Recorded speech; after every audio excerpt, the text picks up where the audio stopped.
everybody. Yay, it's fall. So I am sketching my coffee cup that does not have any coffee in it because I'm not drinking coffee.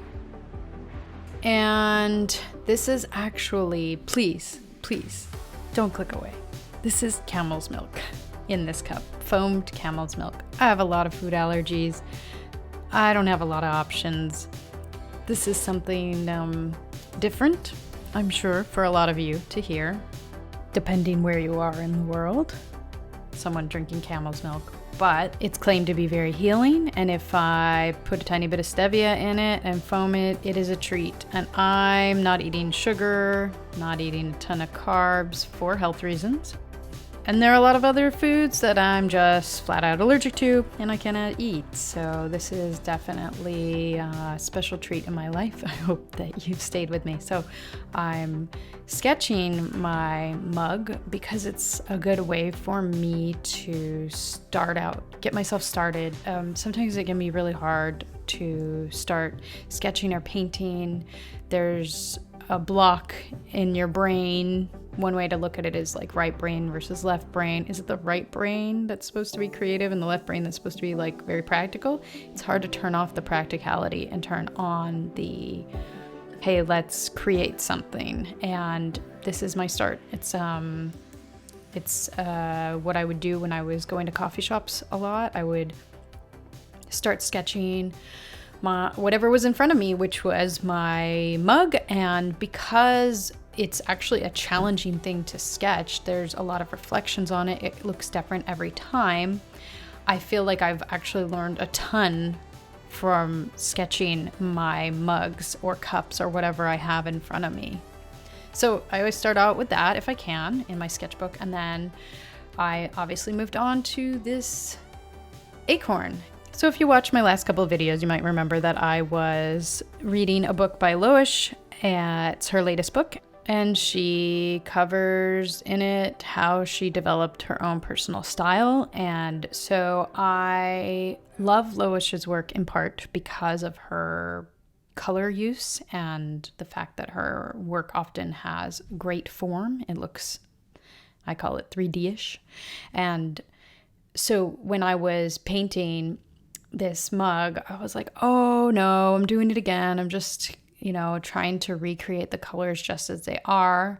I have all these amazing colors in front of me, these beautiful watercolors made by Roman Szmal, and I'm not even like playing with these colors. I'm just trying to replicate the mug. And to be honest, replicating color isn't really that hard for me. So what am I really getting out of it? So I stopped myself and I was like, oh, I'm going to add some red into the shadow area. Not because there's red there, but because it will make the painting more appealing to me. I don't really love the blue that I used. It's a little bit too gray, too flat for me. I like my blues to be much brighter or much, much darker.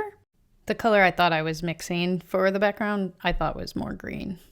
So these acorns, I was super happy to find them a week or so ago. And I picked the most together ones that I could find. All the acorns that I found, for some reason, they already had lost their tops. And I wanted to practice doing the pattern. What do we call this? The top of the acorn. It has I guess it's a pattern. I wanted to practice doing that. I've got a method down now, and I don't know how accurate it is, but it's a lot more fun to do now than the first couple times I sketched the tops of acorns.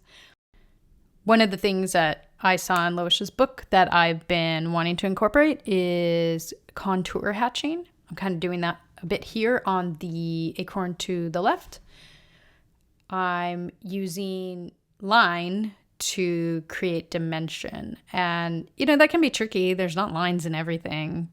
I'm going to have to look at her work more closely and see when she uses it, when she doesn't, if she's able to sneak in contour hatching into figures that wouldn't actually have any lines on them. I I'm also going to switch over to pencil now.